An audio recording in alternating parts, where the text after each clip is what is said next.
현존하는 스토리지 중 속도 면에 있어서는 한마디로 끝판왕이라고 할 수가 있습니다. 윈도우 표류 일주일째. 네, 제발 좀 잡혀라. 형아, 아직도 신호가 안 잡혀. 아니, 배터리도 이제 얼마 없잖아. 잡혔다. 어서 빨리 구조 요청을 해, 형. 아니, 잠깐만.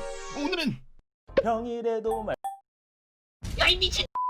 안녕하세요. 말방구 시험칠 브라더 딴뜨공 트립스입니다. 오늘 또 여전히 재밌는 제품을 가지고 나왔습니다. 저만 재밌는 걸까요? 아무튼 지금까지 출시된 스토리지 중 가장 빠른 속도를 지원하는 스토리지, 바로 파이어쿠다 520이 그것인데요. 예전에는 노트북의 HDD만 SSD로 바꿔도 충분히 속도가 업그레이드 됐습니다. 하지만 오늘 준비한 파이어쿠다 520의 경우에는 그 이상을 뛰어넘는 속도라고 할 수가 있습니다. 1TB 기준 인터넷 최저가 약 40만 원에 판매가 되고 있는 파이어쿠다 520. 제가 지난번에 최적한 게이밍 PC 본체 가격이 44만 원이었는데요.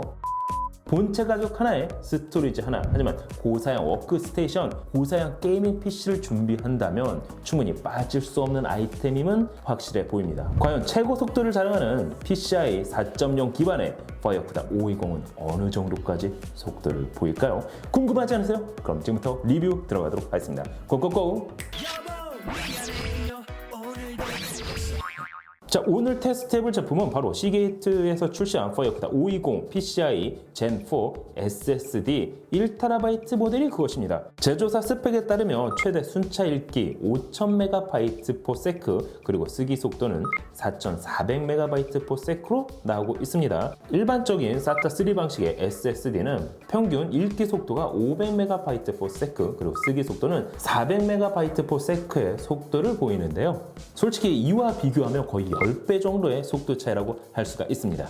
특히 보편적으로 사용이 되고 있는 PCI Gen 3 NVMe SSD의 경우에는 읽기 속도 3450 그리고 쓰기 속도는 3200MB/s 속도를 보이는데요. 이와 비교해보면 최대 약 1.5배 속도를 자랑합니다. 특히 파이어쿠다 520 PCI Gen 4 SSD는 PCI 4.0 기반의 NVMe SSD 중에서 가장 빠른 속도를 자랑하는데요. 현존하는 스토리지 중 속도 면에 있어서는 한마디로 끝판왕이라고 할 수가 있습니다. 하지만 한 가지 아쉬운 부분도 있습니다. PCI 4.0을 지원하는 칩셋이 현재로서는 AMD X570 메인보드밖에 없기 때문인데요. 최근에는 10세대 인텔 프로세서 출시와 함께 10세대 메인보드 역시 출시가 됐지만 PCI 4.0은 여전히 지원하지 않습니다. 한마디로 AMD X570 메인보드에서만 이 속도가 나온다고 보시면 됩니다. 다른 메인보드에서도 물론 사용은 가능합니다. 하지만 PCI 3.0 기반의 속도밖에 나오지가 않겠죠. 자, 그럼 실제 속도는 어느 정도로 나올까요? 제조사의 스펙만큼 속도가 나오긴 할까요? 그래서 크리스탈 마크 7.0 벤치마크 프로그램을 돌려봤습니다. 대용량 파일을 다루는 전문가들에게 중요한 순차 읽기의 경우에는 5002MB/s, 순차 쓰기는 4460MB 속도가 나왔는데요. 이야, 이게 스펙보다 오히려 속도가 더 잘 나왔습니다. 거기에 전용 소프트웨어를 전하고 있기 때문에 누구나 손쉽게 모니터링을 할 수 있습니다.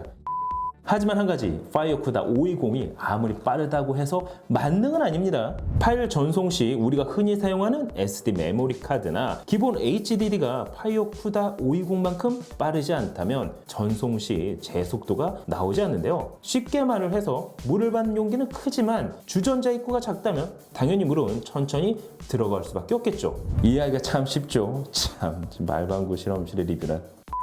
자, 그럼 과연 실제 게임 로딩 속도도 차이를 보일까요? 그래서 한번 테스트를 해봤습니다. 동일 제조사 시게이트 SATA 3 방식의 SSD 1TB 바다쿠다 120 모델과 동일한 환경에서 게임 로딩 속도를 체크해봤는데요. 그 결과 몬스터 헌터 월드의 경우 파이어쿠다 520은 로딩 시간이 약 9초, 그리고 바다쿠다 120은 약 13초가 나왔습니다. 확실히 파이어쿠다 520의 속도가 빠르게 나왔지만 대용량 파일을 옮길 때만큼의 임팩트가 있는 결과는 아니었는데요. 사실 게임 로딩 자체가 실제 SATA 3 방식의 500MB/s의 읽기 속도 역시 다 쓰지 못하기 때문입니다. 따라서 실제 게임 로딩에 있어서는 약 3초에서 4초 정도의 차이를 보인다고 할 수가 있습니다. 참고로 두 제품을 비교해봤지만 바다쿠다 120 역시 SATA 3 기반에서 속도가 낮은 제품은 아닙니다. 다만 파이어쿠다 520과 비교해서 낮아 보이는 것 뿐이죠. 고사양의 워크스테이션 혹은 고사양의 게이밍 PC가 아닌 좀 더 보급형 컴퓨터를 정도를 맞춘다면 메인 스토리지로 SATA 3 방식의 SSD를 사용하는 것도 나쁘지 않습니다. 뭐가 됐든 사용자 용도에 맞게 제품을 고르는 게 더 중요하기 때문입니다. 참고로 스토리지는 내구성에 민감한 제품입니다. 따라서 신뢰가 있는 제품을 구매하는 게 좋은데요. 파이어쿠다 520의 경우에는 하루에 무려 1970GB의 데이터를 약 5년간 사용할 수 있을 정도의 내구성을 자랑한다고 여기 이렇게 써 있습니다. 뭐 그만큼 내구성에 있어서도 자신이 있다는 얘기겠죠. 최고의 속도를 자랑하는 스토리지 파이어쿠다 520 PCIe 3.0이 아닌 4.0 NVMe SSD 길긴 기네요. 여러분이 보시면 어떠신가요? 하지만 맞습니다. 언제나 그렇듯 선택은 소비자의 몫이겠죠. 항상 신기하고재미 댓글 말방구 시험시 아직도 구독과 알람 버튼을 누르지 않았다면 지금 바로 클릭! 모니터는 크게 램은 많이 하드는 진짜 못해먹겠네. 맨날 똑같은 거 더 이상 못하겠어요 스승님. 도대체 언제 전설의 컴퓨터 구매 비법을 전수해 주시는 거죠? 이제 너에게 이 비법을 전달해 줄 때가 온 게로구나. 바꿔라. 아니 이건 노트북도 말방구